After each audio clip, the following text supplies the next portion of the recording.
前回は、このように登別からドライブして、東室蘭駅前のホテルルートイン東室蘭に泊まりました。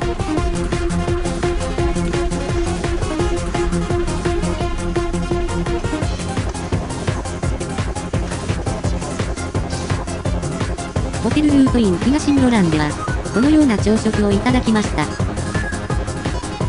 その後、無事にチェックアウトして、キャンプ場もある公園に向かっています。キャンプ場へは、このように山道を登っていきます。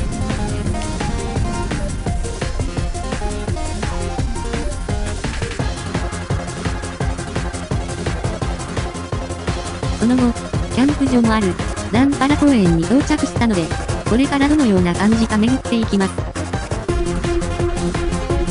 なお、天気はこのように最悪だったので、最小限巡ってみます。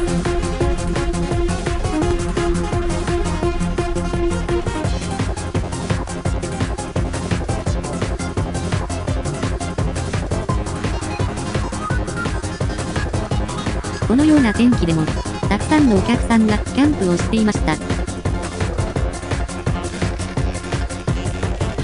こちらが、地球岬です。地球岬では、なんか美味しいものがあるようなので、食べてみます。今回は、このような粒おでんという屋台メニューを食べてみました。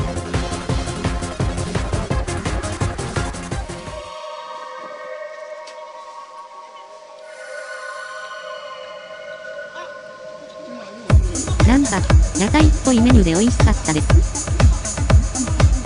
その後、地球岬の最果てに向かって歩いていきます。途中には、このように自撮り撮影スポットがありました。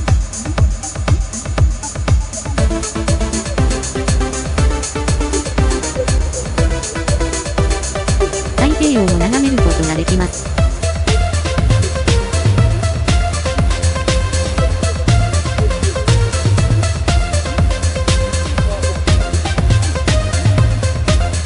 こちらが、地球岬展望台です。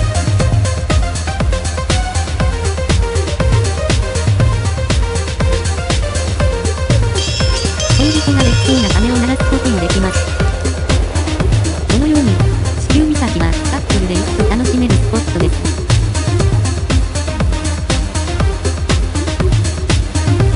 最後に、車で地球岬終点にある絶景スポットを巡っていきます。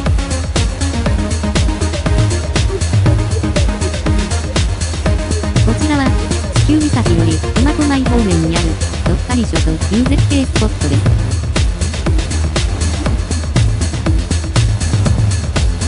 このように、太平洋の荒波を見ることもできます。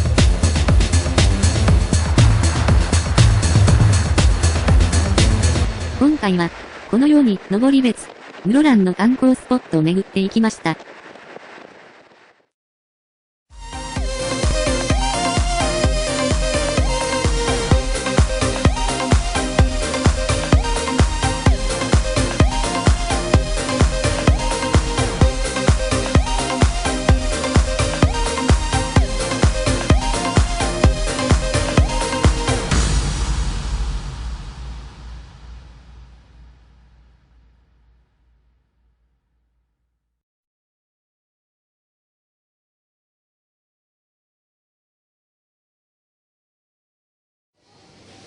興味を持った方は、チャンネル登録をよろしくお願いします。